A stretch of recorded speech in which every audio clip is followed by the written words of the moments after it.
ஸ்ரீமதி ராமானுஜாய நமः. भीष्मद्रोणतटा जयद्रथजला गान्धारनीलोत्पला शल्यग्राहवती कृपेण वहनी कर्णेन वेलाकुला अश्वत्थामविकर्णघोरमकरा दुर्योधनावर्तिनी सोत्तीर्णा खलु पाण्डवैरणनदी கைவர்த்தகः கேசவः. நாள்தோறும் பகவத்கீதையில் 10வது அத்தியாயத்தில் அர்ஜுனன் பகவானை பற்றி பயங்கரமாக புகழ்ந்து பகவானை பற்றி இன்னும் நிறைய தெரிஞ்சுக்கணும்னு ஆசைப்பட்டு கேட்க பகவான் அதுக்கு பதில் சொல்ல ஆரம்பிக்கிறாரு. அதில் 20வது ஸ்லோகத்தில் பகவான் 2 சம்பந்தத்தை சொல்கிறாரு, விளக்கி சொல்கிறாரு. அதாவது ஆத்மா உடலுக்கும் உள்ள சம்பந்தம், காரண காரிய சம்பந்தம் அப்படின்னு. அதாவது பகவான் தான் எல்லாத்துக்குள்ளேயும் அந்தராத்மாவாக இருக்கிறதுனால எல்லாமே பகவானுக்கு உடல் ஆகுது. இப்போ நமக்குள்ளே ஆத்மா இருக்குது. இப்போ நான் சொல்லும்போது இந்த நான்ற அந்த ஆத்மாவோட உடல் தான் இது இல்லையா? அதுபோல் பகவான் எல்லாத்துக்குள்ளேயும் அந்தராத்மாவாக இருக்கிறதுனால எல்லாமே பகவானுக்கு உடல் ஆகுது.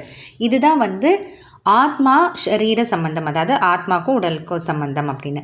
அடுத்து காரண காரிய சம்பந்தம்னு, பகவான் தான் எல்லாருடைய படைப்புக்கும் காரணமாக இருக்கார். படைத்த பிறகு அந்த நடுப்பட்ட அந்த சமயத்தில் காப்பதற்கும் காரணமாக இருக்கார். பிறகு அந்த பிரளயத்தை அழியும் போது அதுக்கும் காரணமாக இருக்காருன்றதுனால பகவான் காரணம், நாம் எல்லாம் காரியம் அப்படின்னு அந்த காரண காரிய சம்பந்தம் இது ரெண்டத்தையும் விளக்கி 20வது ஸ்லோகத்தில் சொல்கிறாரு.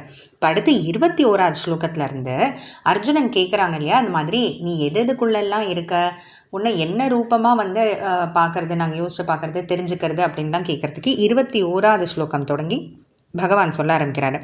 அதில் பார்த்தீங்கன்னா நான் இதுவாக இருக்கேன் அப்படின்னு சொல்கிறாரு. பகவான் எப்படி? பகவான் தானே, பகவான் எப்படி வேறு எதுவாகவும் ஆக முடியும் அப்படின்னா, இப்போ தான் நம்ம பார்த்தோம் இல்லையா, எப்போ பகவான் தான் எல்லாத்துக்கும் காரணமாக இருக்காரோ அப்போ பகவான் தான் அதுன்னு சொல்லலாம். அது மட்டும் இல்லாமல் பகவான் தான் எல்லாத்துக்குள்ளேயும் அந்தராத்மா, அப்போ எல்லாரும் பகவான் உடல் தானே, அப்போ நான் தான் அதுன்னு பகவான் எதை வேணாலும் சொல்லிக்கலாம் அப்படின்றதுனால அப்படி நம்ம புரிஞ்சுக்கணும். இந்த 21வது ஸ்லோகம் தொடங்கி ஸ்லோகம் பார்க்கலாம். ஆதித்யாநாமஹம் விஷ்ணுः ஜ்யோதிஷாம் ரவிரம்சுமான் மரீச்சிர்மருதாமஸ்மி நக்ஷத்ராணாமஹம் சசி. ஆதித்யானாம் அகம் விஷ்ணு.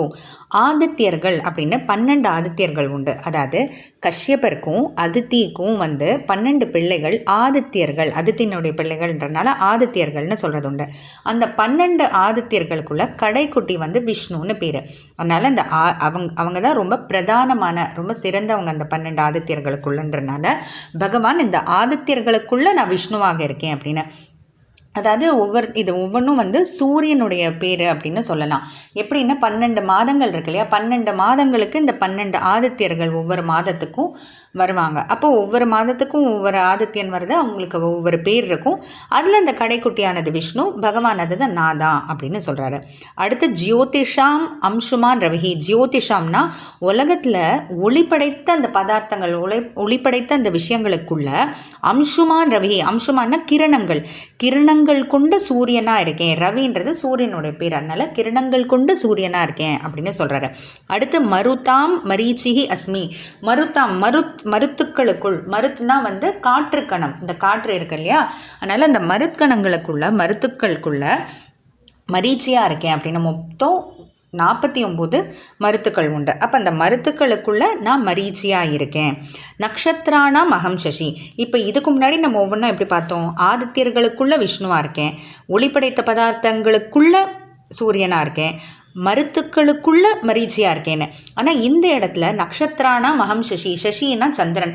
அப்போ நட்சத்திரங்களுக்குள்ள சந்திரன்னு பார்த்தா பொருத்தமாகாது. ஏன்னா சந்திரன் ஒரு நட்சத்திரமே கிடையாது இல்லையா. அதனால் இந்த இடத்துல நம்ம எப்படி அர்த்தம் பார்க்கணும் அப்படின்னா, ஏன்னா சமஸ்கிருதத்தில் இது வேறுபடும். அதனால் இந்த இடத்துல அர்த்தம் எப்படி வரும்னா, நட்சத்திரங்களுக்கெல்லாம் தலைவனான சந்திரனாக இருக்கேன் அப்படின்ட்டு பகவான் சொல்கிறாரு. இனிமேல் அடுத்தடுத்து வேறு என்னெல்லாமா இருக்க போகிறாருன்றதை தொடர்ந்து பார்க்கலாம். ஜெய் ஸ்ரீ கிருஷ்ணா.